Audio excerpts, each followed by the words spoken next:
Second Chances of the Soul by 55artix. Chapter 15, Battling the Dark Elves. Peter nervously crawled up the Avengers Tower. It was already nearly 3 hours past his weekday patrol curfew, and he was dreading the lecture that awaited him. Courtesy of May and Tony. If the 50 missed calls and voicemails from Tony that Karen had received were anything to go by, Peter was in huge trouble. In his defence, though, it wasn't like Pete had deliberately been trying to break the rules. It just so happened that this particular night had been a very active one for crime. When he finally made it to the window of his bedroom, Peter gently pried it open. Because of the off chance that everyone else was in the tower, a majority of whom had undiagnosed PTSD-induced insomnia, were already asleep, he hoped to make as little noise as possible to avoid detection. While Jarvis could very well rat him out, and he would definitely be on the receiving end of an disquisition come the morning, there was still hope he could delay the inevitable, since Pepper had specifically instructed Jarvis to never wake a sleeping Tony unless the situation was urgent. Slowly, Peter crawled through the window and began crawling on the ceiling. "Welcome home, Mr. Parker. Would you like me to inform Mr. Stark of your arrival? He has been on tenterhooks for quite some time now due to your tardiness." Jarvis piped up. Despite being used to the snarky AI, Peter still jumped upon hearing the voice. No, Jarvis! Please, don't tell Tony." "Very well, Mr. Parker. Though if Mr. Stark once again inquires onto your whereabouts, I will have no choice but to spill the beans," Jarvis warned. Peter groaned. "Why do you hate me, Jarvis?" "Quite the opposite, actually. I would dare say that I enjoy your company more than your father's. It is rather unfortunate that Mr. Stark's coding forces me to override your commands." Jarvis replied apologetically. "Thanks, Jarvis," Peter giggled, as he crawled over to his bedroom door and shot out a web, using the tensile strength to shut it. Peter lightly jumped onto his carpet and breathed a sigh of relief. So far the infamous Parker Luck had not made it an untimely appearance. Maybe everything would be fine after all. For the time being, of course. Suddenly there was a loud crash from behind him and caused Peter to jump backwards in fright as he barely held back a shriek. Why hadn't his sixth sense, the one that May and Tony had dubbed the Peter Tingle, not warned him about any danger? Hell, why hadn't Jarvis warned him of any threats in the vicinity? After a few seconds, Peter gathered himself and turned around, striking an optimal fighting position that Natasha had taught him. Ned Leeds sat on his bed, gaping at him. The long-forgotten, half-finished, and now almost completely destroyed Star Wars Ewok Village Lego set on the ground in front of him. "You're the Spider-Man! From YouTube!" Ned exclaimed. Peter's enhanced senses allowed him to hear his friend's breathing increase rapidly and discern every droplet of sweat that manifested on Ned's face in that moment, presumably due to the shock upon finding his best friend climb across the fucking ceiling. Oh man, how the hell did this type of situations always find their way into my life? Should I create a veneer of confidence and state that I'm not Spider-Man? No, better not. That facade would crack within seconds. Peter stared back at his best friend with wide eyes, uncharacteristically lost for words.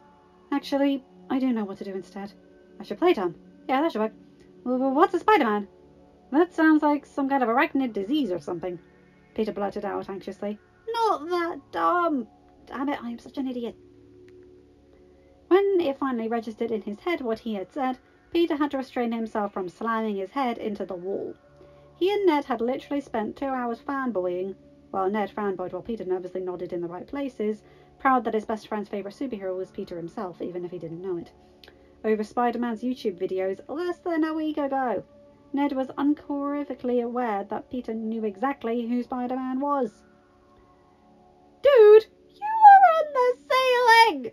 Ned squawked as he gestured upwards in an exaggerated manner.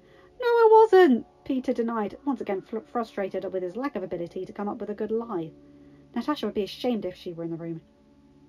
"I was here the whole time! Peter, I saw you!" Ned insisted, looking like he was on the verge of passing out. Figuring that there was no use in repeating the obvious, Peter instead asked, "Ned, what the hell are you doing in my room, man? You can't just burst in here whenever you want." "You said we were going to finish the Ewok Village tonight at 7:30, during our science lab today. You told me I could come over tonight," Ned reminded him. Peter couldn't remember agreeing to that at all. But then again, these days he spent a majority of his lab time at school, testing different web formulas under the table. So he'd likely been preoccupied in nodding along to Ned's plan without actually absorbing any of the information. "How did you even get in here?" Peter questioned. "Jarvis told Mr. Stark I was here and he let me up," Ned exclaimed. "By the way, you're 3 hours late. I was starting to think you'd had an asthma attack in a dark alley and died. Mr. Stark and Mrs. Pottstark, May, Happy and the other Avengers were freaking out, which freaked me out too. They suggested that I leave since you clearly weren't coming here anytime soon." But I was too worried to leave," Ned babbled. Dude, I am so glad that you aren't dead," he cried out as he wrapped Peter in a bone-crushing hug. Before Peter could formulate a response, the door was busted open, followed by Tony Stark, who looked hot under the collar. May, Happy, Pepper, and a great number of the Avengers, likely all the ones currently in the tower, followed closely behind. Luckily, Peter's new room at the tower was larger than the entirety of the Parkers' old apartment, so the large number of the occupants in his bedroom did not trigger his claustrophobia. Tony directed a blazing hot glare Peter's way, foaming at the mouth. "I'll deal with you later. This is not a discussion we need to have when we have company." Shit, he's undoubtedly apoplectic with rage towards me for missing curfew. Even more so than I thought he'd be. Okay, Peter stuttered, not looking his surrogate father in the eye. He hated disappointing Tony. "Now, Ned," Tony said in a lighter tone as he addressed the round boy, "it looks like you are now in on Peter's little secret." "You knew about this?" Ned gasped, placing a hand on the left side of his chest dramatically. "Who do you think made the awesome Iron Spider suit?" Tony retorted, looking amused by the boy's antics. Ned let out an indignant, high-pitched squeal. "You made the suit!" "Oh my god, that's incredible, sir! It's truly a work of art. The functions, the design, the durability, everything! At least from what I've analysed from the videos." "Thank you for that assessment, Mr. Leeds." Tony chuckled. You an Avenger?" "Are you an Avenger?" Ned turned towards Peter. "Yeah, basically," Peter answered with a nonchalant shrug, hoping the others wouldn't contradict him. "No," all the adults in the room chorused simultaneously. Seeming to hear Peter's confirmation, and or ignoring the majority rule, Ned clamoured out, "This is the best thing that has ever happened to me! My best friend is an Avenger!" The exuberant boy clutched his chest again before collapsing onto Peter's bed dramatically. Upon breathing in and out a few times, Ned seemed to regain his composure and stood back up. "Ned, you have to keep this a secret," Peter pleaded as he grabbed his best friend by the shoulders. "A secret? Why? Dude, if everyone in school finds out you're an Avenger, we'll be the coolest kids in school. I mean, we aren't complete losers anymore because people know you live with the Avengers. But if people are aware that you're actually one of them, we'll get invited to all the parties, even the awesome one that the 8th graders throw," Ned exclaimed. Natasha pushed her way through the crowd of Avengers and made her way towards Ned. "I understand that Peter's secret identity may come as a big shock to you. And I don't blame you for not understanding the reasons we have for keeping Peter's Spider-Manning a secret." She began placing her head on Ned's shoulders kindly. Ned made an incoherent, high-pitched noise upon realizing that the Black Widow had touched him. But to his credit, he recovered quickly. "Yes, ma'am." He quivered as he saluted Natasha awkwardly. "Long story short, there are a plethora of reasons why Peter needs to keep his identity be guarded with caution. First and foremost, secrecy is essential to ensure the safety of Peter, you, and all of your classmates. If the enemies of Spider-Man makes out onto the streets found out about Peter Parker, you would all be in danger. Criminals tend to retaliate in malicious ways, since many of them aren't the most stable people. Secondly, if word got out about Spider-Man's identity, any sense of normalcy in Peter's life would be gone. He'd be a big-time celebrity, with paparazzi constantly tailing him. His privacy would be gone. I could go on, listing hundreds, no, thousands of reasons why Peter's identity needs to be kept confidential," Natasha exclaimed patiently. "But those are the big ones." Ned nodded along. "Oh, okay. I get it now," Ned responded, as he turned towards Peter. "I'm sorry for reacting like an idiot about it before. I was only thinking of myself. I was selfish and wrong. I promise you, Pete, I will guard the secret with my life. I also vow to never turn into a supervillain and try to murder you." Upon hearing Ned's last comment, a series of amused, yet slightly horrified expressions travelled among the rest of the room's denizens. Thank you, Ned, Peter said gratefully as he embraced his friends. The two of them broke apart, and an enraptured expression once again crossed over Ned's face. Can I try the suit on? How does the wall crawling work? Is it magnets or some kind of adhesive in the suit? Does that webbing stuff come out of you? And if it does, can you also shoot it out of your butt crack? While Peter was fine ignoring the rest of the questions for the time being, he felt an overwhelming need to clarify that the webs did not in fact come out of him, and therefore he did not shoot fluid out of his arse. As Peter gently tried to nudge Ned out of the door, the boy continued spouting off questions at a rapid pace. Most of them were spoken too fast for Peter to comprehend, so Peter cut him off as the two friends were at the bedroom door. Look, I'll tell you all about this at school tomorrow, Peter said quickly, hoping to appease his tickled pink friend as he pushed him out of the door and slammed it shut. As the sound of Ned's footsteps grew more distant as he trudged towards the elevator, Peter could still hear him rambling, clearly still full of beans. I wonder if Peter can summon an army of spiders. I bet it's like Parseltongue and Harry Potter. Instead, he's speaking to spiders instead of snakes, Ned babbled. Peter shook his head in amusement as he heard Ned mutter silly and huffing noises as he tried to conduct what spider talk would sound like. Peter nervously spun around and waited for the shouting that he knew would begin. 3 hours?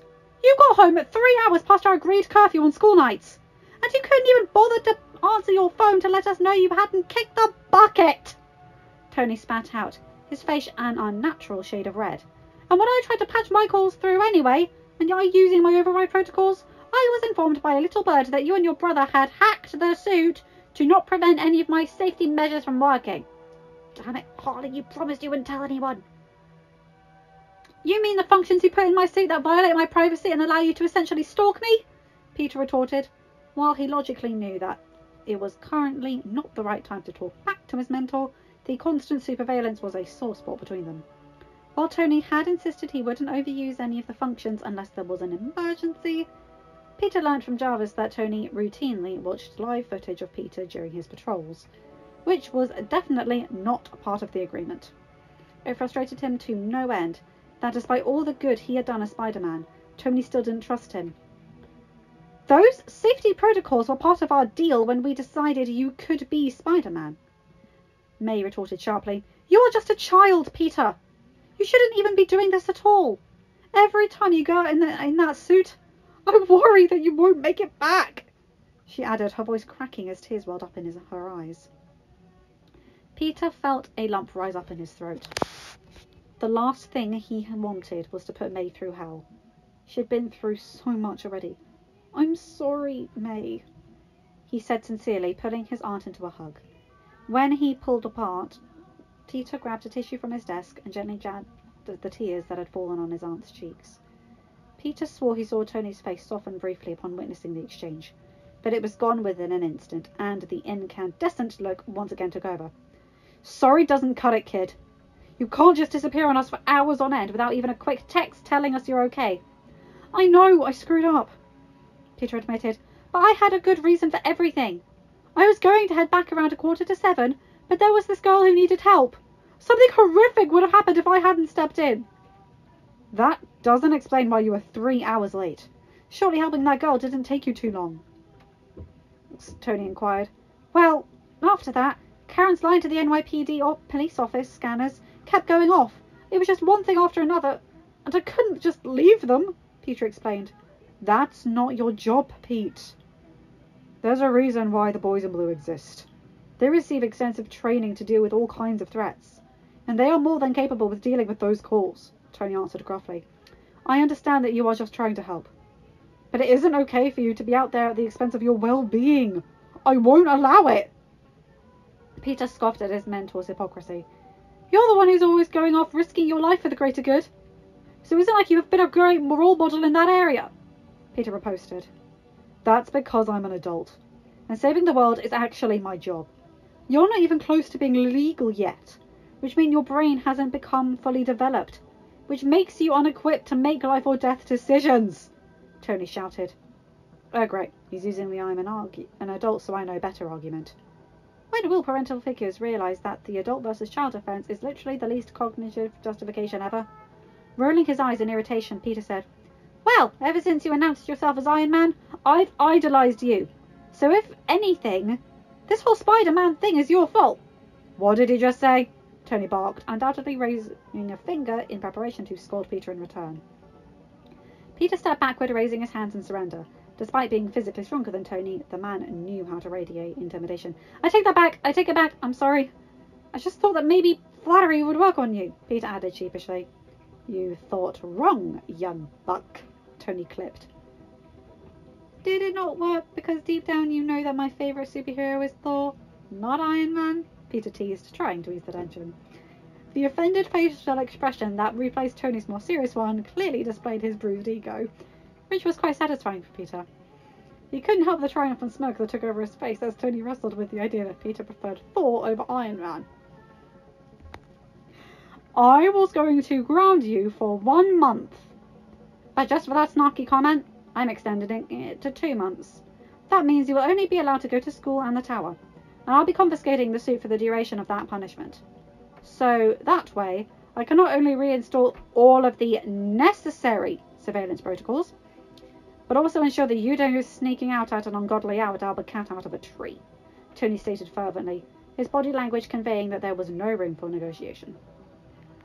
Despite Tony's firmness at that fact, the terms of Peter's grounding were seemingly in a state of finality. Peter's lack of restraint had him opening his mouth again to possibly dig an even deeper hole for his grave. "A month!" Peter exclaimed, outraged. "That's excessive, even for you. I know I screwed up.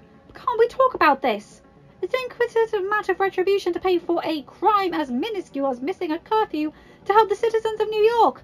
I have to!" At that moment, blaring red lights and an ear-splitting alarm interrupted Peter. The Avengers Mission Alert signal. "Loki Odinson has arrived at the tower. It appears as though an emergency involving Thor and Jane has occurred, and he is requesting that all the Avengers immediately come to his aid." Suddenly, Tony wrapped his arms around Peter tightly, their previous argument seemingly forgotten. "I'm sorry, kid. I gotta help Reindeer Games' annoying ass. I love you tons." One by one, the rest of the Avengers embraced Peter before dashing out of the room to start preparing for their mission. Peter wrestled with the idea of sneaking away into their operation, like he had during the alien attack in Tennessee. But it seemed like Pepper, May and Happy were afraid he'd do just that, as all 3 of them found comfortable places to sit as they unsuttedly stared at him intently. "One day, I'll show everyone what Spider-Man can do." I'm going to do this as a part 1, guys. This is a long chapter and my throat hurts. So anyway, remember to have a good day, night, whatever time zone you're in. Like, comment and subscribe, and hit that bell to get notified for whenever I upload a new video. Have a good day, night, or whatever time zone you're in. Stay safe, my guys, gals, and non-binary pals. I'll see you in another video. Keep each other together, okay? I love you guys. Bye!